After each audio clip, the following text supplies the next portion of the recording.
nami je ponovno naš obalni korespondent, gospod Marko Žerjal. Pozdravljeni! Čau. Čau, gospod Godler, kako ste kaj? Odlično, sem v svoji najljubši obleki in pripravljen na še eno izvrstno obalno reportažo. Ja. Nekaj reč, gledajte, vaš stil oblačenja je res brezhiben. To je treba priznati. Hvala. Hvala. Pa tudi vaš je kar zanimiv. Kako zanimiv, kaj hočete s tem reči? Ja. Nič slabega, zdi se mi, ne vem, odličen način za namigniti vodstvu planeta, da je mogoče čas za kakšno povišico. Kaj? Čakajte, hočete reči, da zgledam oblečen kot kakšen brezdomec, ali kaj? Nisem tega hotel reči. Hotel sem reči, ne vem, prej kakšen delavc na gradbišču ali pa tonski tehnik.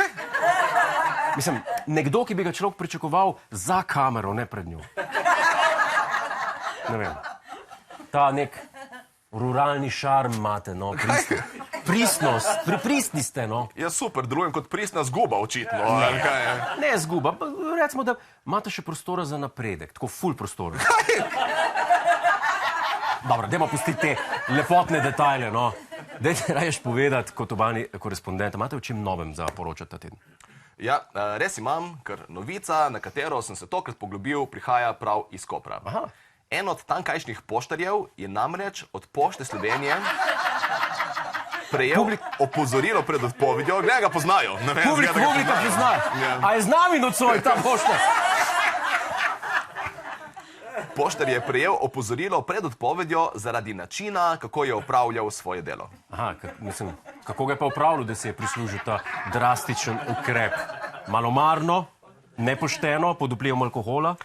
Ne, gospod Godler, hujše od vsega tega. Opravljal ga je učinkovito. Ne. Pa ne na pošti. Točno tako, jaz ne vem, kaj je razmišljal, iskreno. Namesto, da bi raznosil samo prednostno pošto, je on raznosil kar vso pošto v enem dnevu in tako oškodoval stranke Pošte Slovenije za 1 do 3 dni čakanja, ki bi normalno pripadali. Kdo jim lahko zdaj ta nezabojen čas vrne? Čakajte malo, gospod Žerjal. To vse skup zveni, kot je ena prvoaprilska šala. Ni poštar res dobil grožnje z odpovedjo, ki je svoje delo opravil še boljš, kot bi ga rabil, no. Vem, zveni nekoliko nenavadno, ampak točno to navajajo v sindikatu poštnih delavcev. Kaznovan je bil zaradi marljivosti. Ker je dostavil vso pošto in ni pustil nič za naslednji dan. Ker zveni malo tako, kot ko smo bili otroci in so nam starši rekli, ne pojeste vseh sladkarij danes, ker potem ti jih bo zmanjkalo za jutri. Očitno za poštarje dostavljati pošto ni mučna zadolžitev, ampak nekakšna nagrada na koncu dneva.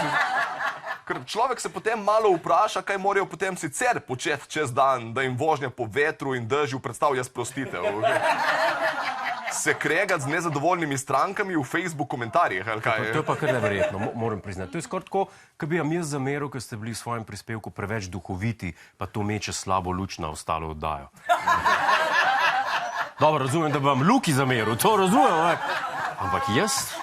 Ja, ali pa kot če kupiš punci rože brez nobenega posebnega razloga. A, počakam. Kot če kupiš punci rože brez nobenega posebnega razloga in potem je jezna, ker misli, da si jih kupil, ker si bil z drugo in se počutiš kriv. Ja, ampak to je edini primer, ko jaz res rože kupim. Sej jaz tudi, ampak ker sem dobre volje, ne ker se počutim kriv. Jaz se upravičujem, ampak jaz res ne razumem, kaj Pošto Slovenije tudi tako zmotil, da je tega delavca kaznovala, namesto da ga nagradi. Ne vem, kako si to vi razlagate? Gospod Godler, jaz mislim, da so tu dve možnosti. Prva je, da jim to kvari poslovni model, ker če je vsa pošta dostavljena naslednji dan, se bo potem manj ljudi odločalo za prednostno dostavo in bodo lahko služili samo še od tega, da vam prodajajo na pošti pralni prašek in paštet. Kaj pa druga? In druga pa je to, da ko bodo ljudje videli, da je možno delo opravljati bolj učinkovito, bojo to začeli pričakovati od vseh.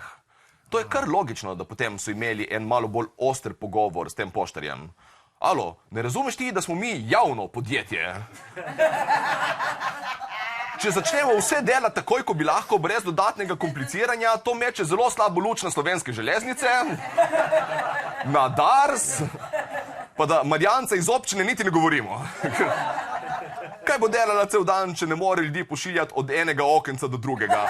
Ampak vse reši direktno ona. Ja. Ob 12 bo fertik in bo začela nazaj piti. To hočeš, da Marjanca pije? Ne. Tega si pa nihče ne želi, ker postane spolno agresivna. Vi dejansko poznate neko Marjanco.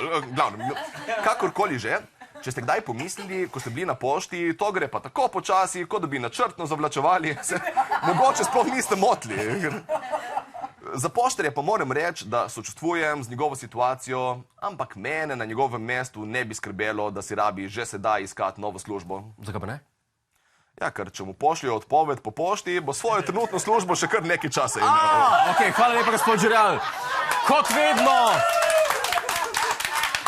Kot vedno ste bili tudi tokrat nenadljivi. Hej, preden greš, klikni tukaj in se naroči na naš YouTube kanal.